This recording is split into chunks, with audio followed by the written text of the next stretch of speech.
même là, tout ce qui a été décaissé par rapport à la situation socio-économique, et on voit bien que ce qui est pris comme argument pour ça, c'est les performances au niveau des recettes minières. Et ces performances, tout le monde sait que c'est l'œuvre des réformes courageuses engagées par les Raïs Joseph Kabila Kabange lorsqu'il modifie les codes miniers.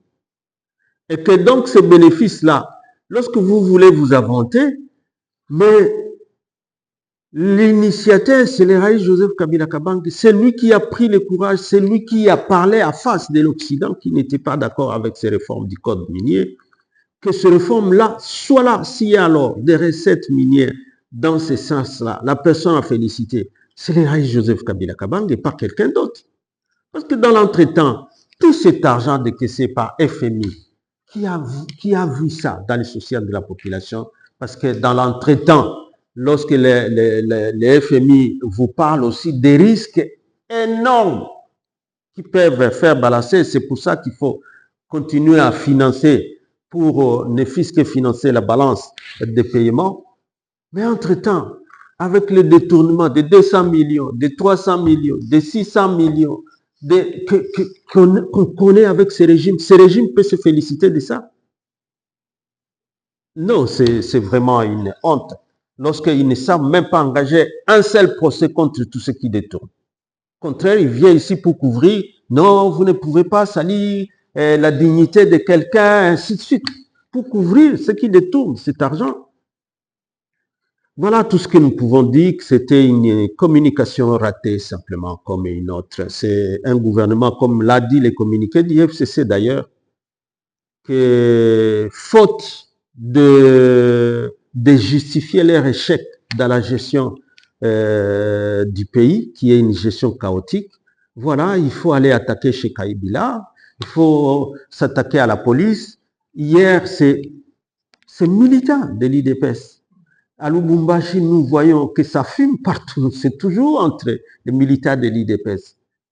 Et est-ce qu'ils contrôlent encore quelque chose dans le pays? En tout cas, cette communication nous a fait encore douter si vraiment, avec tout ce qu'il y a querelle, même pour la candidature au bureau du Sénat, est-ce que vraiment il a montré qu'il a encore la maîtrise, qu'il a encore les pieds, qu'il maîtrise, qu'il comprend ce qui est en train de se faire?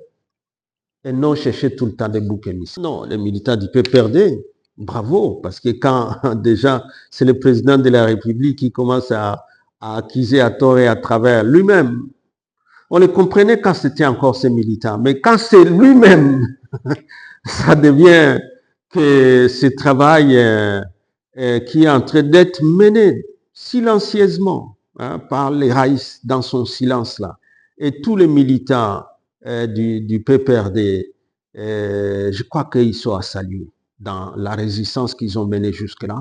Courage pour cette résistance, d'avoir résisté contre un régime qui veut... On nous a encore ramené dans ce débat de la révision de la Constitution, mais ils veulent revoir quoi? Et vouloir même justifier le fait que il y a eu un retard dans la formation des institutions, que c'est la faute de la Constitution. Mais c'est quand même bizarre. Est-ce qu'ils ont vu qu'en France, parce qu'il a parlé de la France, est-ce qu'ils ont vu que la rapidité qu'il y a pour désigner les animateurs est faite par des écrits dans la Constitution?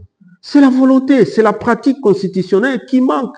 C'est la volonté de ces hommes qui sont là, qui est dans la volonté de créer les marasmes politiques et économiques, qui ne veulent rien faire pour mettre en place des institutions qui doivent s'occuper de la population. Et même quand ils mettent des institutions, mais c'est quel genre d'institutions qui ne fonctionnent pas, qui ne travaillent pas?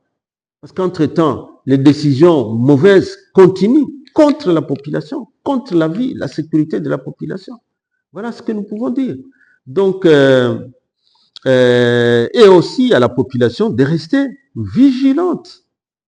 Hein, parce que lorsque déjà les institutions de la République commencent à montrer clairement, de manière flagrante, les limites dans la gestion de cette manière-là, montrer qu'ils ne maîtrisent plus rien, alors là, je crois que il faut leur demander de partir, même avant ce qu'ils prétendent avoir comme deuxième mandat.